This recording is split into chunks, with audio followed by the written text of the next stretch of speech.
Forma parte activa del arranque. Conectate con Maximiliano Lecchi en Twitter, @MaxiLecchi, en Facebook, Maxi Lecchi, El Arranque. El protagonista sos vos.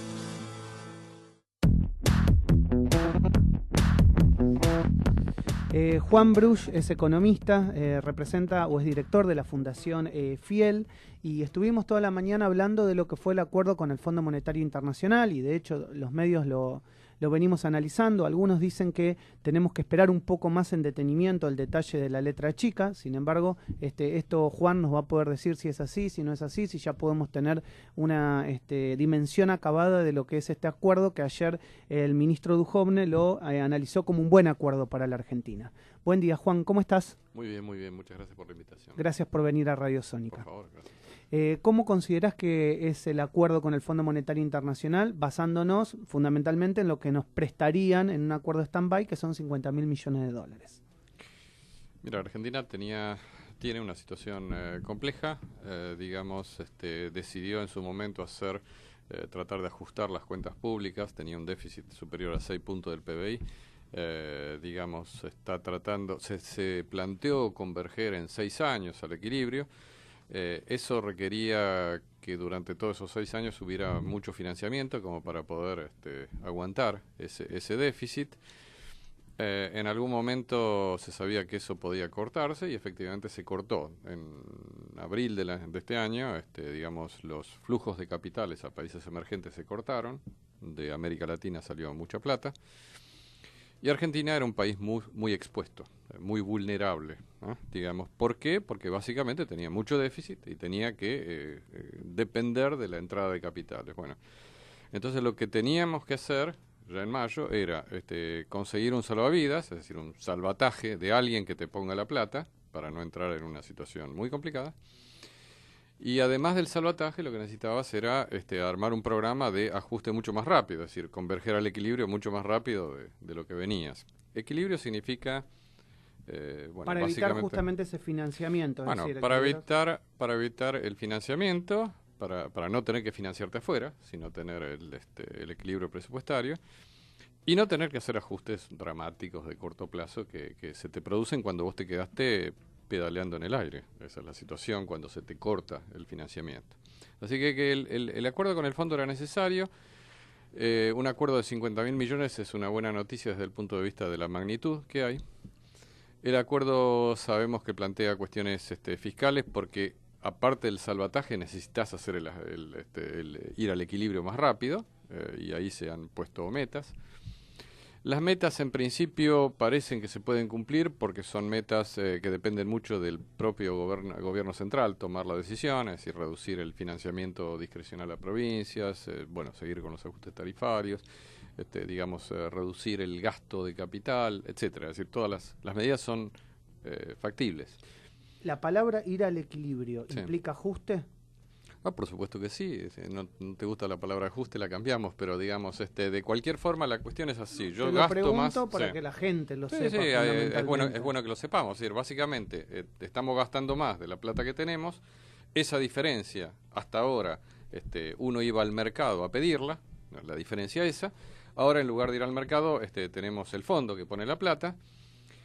De todos modos, por más que el fondo haya puesto la plata, lo que habría que hacer es tratar de poder volver a los mercados en algún momento, porque nosotros somos un país que, mientras tengamos desequilibrios, porque todo este desequilibrio todavía va a seguir por lo menos un par de años, necesitamos tener la posibilidad de entrar al mercado en cualquier momento y conseguir los fondos. No solamente tener la plata ahí del Fondo Monetario que te la presta, porque cuando se termina la plata del fondo, se termina. Es decir, no tenés otro fondo que te va a ayudar.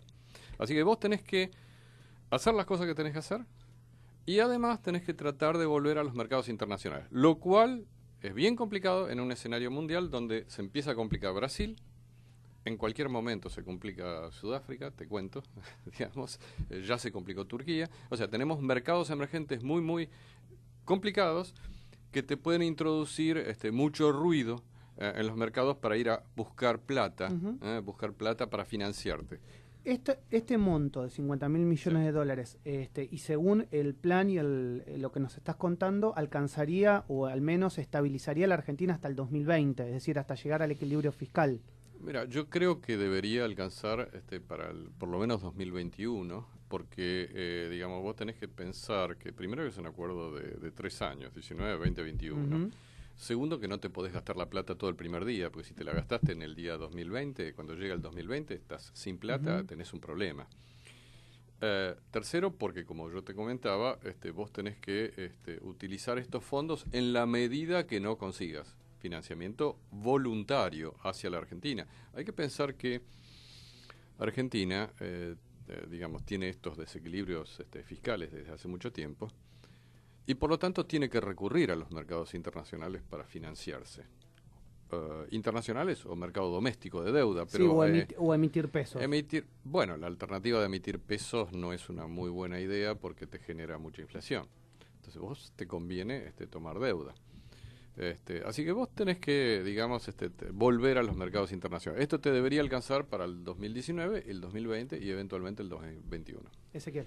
Juan, ¿qué pensás al respecto de las metas inflacionarias? Porque el gobierno ya cambió varias veces el rumbo y ayer, por lo que pareció en la conferencia de prensa, finalmente tiró la toalla respecto a la meta inflacionaria de este año, que ya no la hay, digamos. Y era un instrumento que, según el gobierno, era como una guía para definir la política cambiaria. ¿Qué pensás al respecto? Sí, digamos, el acuerdo tiene varias cosas, tiene varios anuncios. Está la parte fiscal que hablábamos recién, está la parte del Banco Central que vos decís, que el pedacito de inflación. Claramente las metas de inflación han cambiado. Yo creo que las metas de inflación dentro del acuerdo del fondo no son lo central. Lo digo porque creo que lo central es ir cumpliendo con las metas fiscales y metas de reservas que todavía no conocemos, porque el acuerdo final lo vamos a conocer dentro de 20 días, digamos. Sí, exacto. Pero también se ha dicho que en materia inflacionaria, bueno, el gobierno mismo se había impuesto metas, digamos, esas metas ahora son diferentes. Lo que hay que ser cuidadoso es no poner metas que no se pueden cumplir y, bueno, eso es lo que hizo mal el gobierno hasta aquí, puso metas muy ambiciosas. Por eso, digamos, las metas deben ser metas indicativas. El Banco Central debe actuar para tratar de acercarte a esa meta, pero tampoco tenés que, digamos, usar los instrumentos para cumplir a rajatabla una meta si no podés llegar. Es decir, por ejemplo, si te pones el objetivo de 19% o 17% el año que viene y no estás llegando a fin de año a 19% o 17% o el número que sea, tampoco parece razonable que vos pongas la tasa de interés en 400%, simplemente para, bueno, cumplir la meta, porque eso te puede generar consecuencias bien indeseadas sobre el resto de la economía. Es decir, la inflación es consecuencia de una serie de cosas. No solamente de la meta que vos te ponés, la inflación es consecuencia de tus desequilibrios. La inflación es un signo de fiebre. Entonces el punto es la fiebre no se cura matando al médico, se cura tomando los remedios que hay que tomar.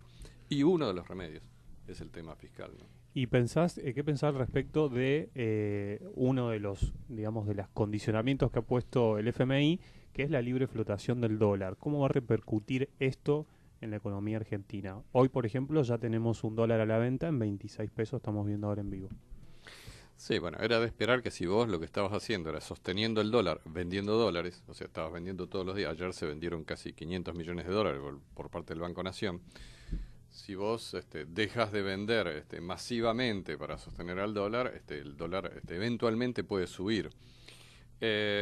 La flotación es mejor que los tipos de cambio fijo en el siguiente sentido. Cuando vos tenés un tipo de cambio fijo o tenés dolarizada tu economía, el problema que tenés es que si tenés que hacer algún ajuste que requiere devaluar, generás un problema enorme, porque todo el mundo está con un tipo de cambio fijo. Eso pasó en el 2001, cuando pasás al 2002, todo el mundo tenía contratos que estaban en dólares, digamos.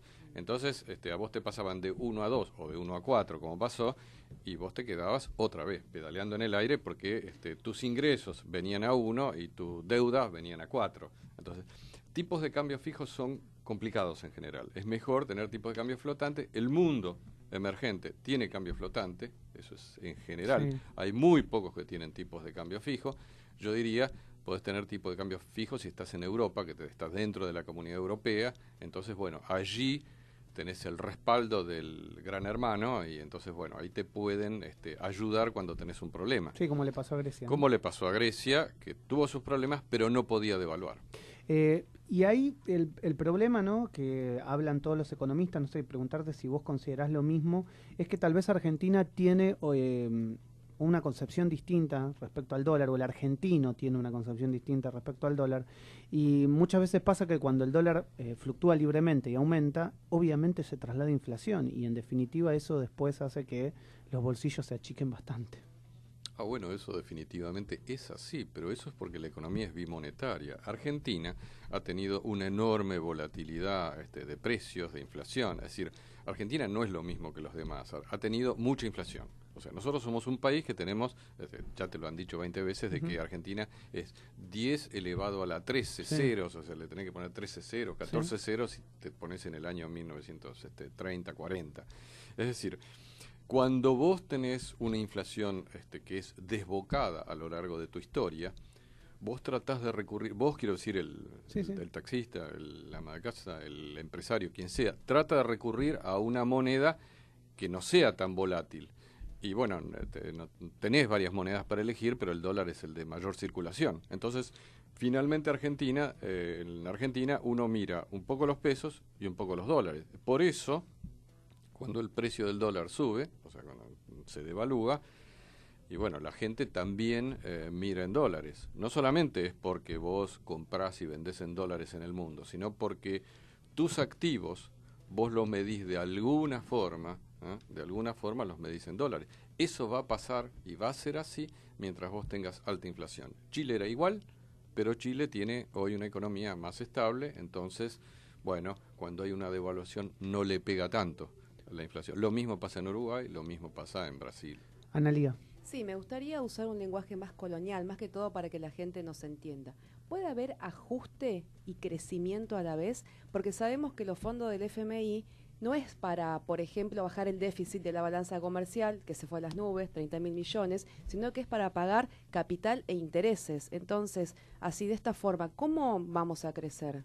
Si este dinero es para capital, para intereses. Mira, estás en una situación... Interesante la pregunta. Sí, yo diría, estás en una situación bien complicada. Argentina está en una situación complicada, por eso ha recurrido al fondo. Es decir, en este momento vos lo que tenés que hacer es tratar de estabilizar la situación. Estabilizar se logra primero mostrando que tenés los 50.000, es decir, eso es abrir la caja fuerte, mostrar que tengo los 50.000, tratar de no usarlos, porque en la medida que los usás empezás a deteriorar ese activo, y a partir de allí hacer las cosas que te generen la confianza, aparte de eso, que generen confianza como para que valga la pena invertir en Argentina. Si vos no tenés inversión, no vas a tener empleo. Si no tenés empleo, no vas a tener salarios, etcétera, etcétera, etcétera. O sea, la situación pasa por ese lado. Se puede, entonces, voy a la pregunta tuya, se puede tener un ajuste y a la vez tener un cierto nivel de actividad económica. Mira, yo te diría, en el cortísimo plazo son los próximos 3-6 meses, yo espero que yo lo que veo es que la economía va para abajo. Y va para abajo significa no esperes crecimiento en los próximos 3, 4, 5 meses. ¿Por qué? Bueno, porque estás, corrigiendo una serie de problemas que hemos tenido. Ahora, existe una gran expectativa de que la cosa se dé vuelta. No tanto la expectativa positiva, esa que siempre en el segundo semestre la cosa va a ir bien, sino ¿por qué se podría dar vuelta? Primero, bueno, porque tenés el agro que le fue mal este año y en principio le puede ir bien el año que viene. Ese es un hecho objetivo. Este año tenemos 22 millones menos de toneladas entre soja y maíz. El año que viene, con un clima normal, que por ahora lo tenemos en estos meses, podrías tener 20, 25 millones más de toneladas. Eso te mueve un poquitito más el interior. Segundo, las devaluaciones ayudan a ciertos sectores. La hotelería, el turismo, todo eso se está empezando a mover un poquito más, ¿no? Acá no hay ningún boom, no hay ningún para descorchar. Sí, al haber devaluación, el que viene a hacer turismo desde afuera le conviene el cambio. Le conviene más. Y además, disculpás, leí esta mañana que caen los viajes al exterior y se empieza a mover el mercado interno. Todo eso te mueve un poquito más. Todo eso te mueve un poquitito más. ¿Significa eso que vamos a poder estar descorchando botellas el año que viene? Yo diría que no. Significa que podrías tener una recuperación de la economía y en ese sentido tenés una combinación, como vos preguntabas, de ajuste. Mientras estás haciendo ciertos ajustes, tenés algunos sectores que empiezan a recuperar y eso te puede dar un poquito de empleo, un poquito de salarios, etc. Clarísimo. Joan, querías preguntar. Sí, el ajuste, ¿qué implica? ¿Dónde se ajustaría? ¿En qué sectores? También. Mira, digamos, por un lado se va a continuar con el programa de, entiendo yo, de ajustes tarifarios, o sea, la mala noticia es que vamos a seguir pagando un poquito más cara todavía el gas. Sí, la ayer electricidad. lo ratificó Duhovne. Esa es la primera cosa. La segunda es que tienen el margen de recortar un poco las transferencias que hacen discrecionalmente a las provincias, o sea, eso no es un acuerdo, sino es discrecional del Poder Ejecutivo. Básicamente porque las provincias han tenido mejor recaudación. ¿Empleo público? Empleo público, te cuento que el empleo público creció casi 70% en los últimos años, así que ahí tenemos margen para pensar si necesitamos esos 4 millones de empleados públicos. Algún recorte ha habido en la Administración Central, se espera hacer un recorte, yo te diría muy pequeño, está hablando de 5.000 empleos en un año. Vos pensás que la Administración Nacional, estamos hablando de 700.000 personas, a nivel nacional estamos hablando de 4 millones. Si yo te digo 5.000 es menos que la caída normal que se produce por jubilaciones, más o menos para que te des una idea de lo que estamos hablando, ¿no? Pero recortes, vos preguntabas recortes. Uno es, tarifas, va a seguir habiendo aumento tarifario, alguna reducción de transferencias a provincias, alguna reducción del gasto de capital que hace el sector, o sea, paga menos autopistas directamente y pide que las haga el sector privado. El sector privado pagando con peaje, esos mecanismos que se llaman PPP. Participación privada. Sí, acuerdos público-privados. O sea, la idea es apostar a que el sector privado va a hacer la inversión. Es una apuesta, digamos, vos tenés que esperar a que la hagan el sector privado. O sea, hay algo de reducción importante de gasto público, sí, va a haber reducción de gasto público en estas áreas, y en otras áreas que se están haciendo algunos ajustes. Si el recorte de la obra pública también es real, porque inclusive se lo preguntábamos a algún diputado antes de ayer del PRO, y nos decía la preocupación que hay que ese recorte va a llegar a todas las provincias y no así a la capital federal, de la obra pública puntualmente. Bueno, es una buena pregunta, digamos, porque vos ya estás preguntando exactamente, dígame si la ruta número 217 la van a seguir haciendo o no. Bueno, esas cosas hay que preguntárselas. Lo que en algún momento consultamos nosotros, si la obra, esta mega obra del RER, por ejemplo, se va a hacer o no, porque eso es mucha plata. Estamos hablando de 3.000 millones de dólares. Digamos, si vos recortás eso, no tenés que hacer otros recortes. Ahora, esa es una obra importante. Aparentemente quieren ir adelante con eso, dependiendo de que haya financiamiento para todo eso, ¿no? O sea, habrá que ver. El tema obra pública habrá que ver cuánto es recorte y cuánto se sigue haciendo a través del sector privado. La última, que 11:30 lo debemos despedir. Vuelvo a lo que hablábamos antes. ¿Qué significación tiene para la Argentina esta supuesta o posible declaración de pasar de ser un país emergente a un país fronterizo en la apertura a los mercados internacionales? Sí, actualmente Argentina es un país que está fuera, digamos, es un país de frontera hoy es de frontera. La idea, digamos, es Morgan Stanley, una compañía, podría pasar a emergente. Emergente es una categoría un poquito mejor, no es que estamos jugando en primera A, sino que estaríamos jugando en una línea donde te permite que una cantidad de fondos de inversión inviertan en Argentina. Es decir, te podría hacer que de pronto te aparezcan, por decir un número cualquiera, 1.000, 2.000, 3.000 millones de dólares de fondos que hoy en día no pueden invertir en Argentina y que tienen la chance de invertir. ¿Pero que invierten, hacen inversión real para producción o es...? No, estamos hablando de inversión financiera, estamos hablando es un cambio, pero lo que te permite eso es que, digamos, Argentina vuelva a los mercados, es la primera de las conversaciones que estábamos teniendo, es decir, que Argentina pueda volver a los mercados emitiendo algo de deuda y no usando la platita del Fondo Monetario. Esa es un poquitito la alternativa. Bueno, Juan, gracias por venir a Radio Sónica. Creo que hemos tratado de ser lo más explícito posible en lo que nos puede llegar a pasar en los futuros meses. Te agradecemos y obviamente seguiremos en contacto. Les agradezco a ustedes la invitación. Juan Bruch es economista y director de la Fundación Fiel en la República Argentina.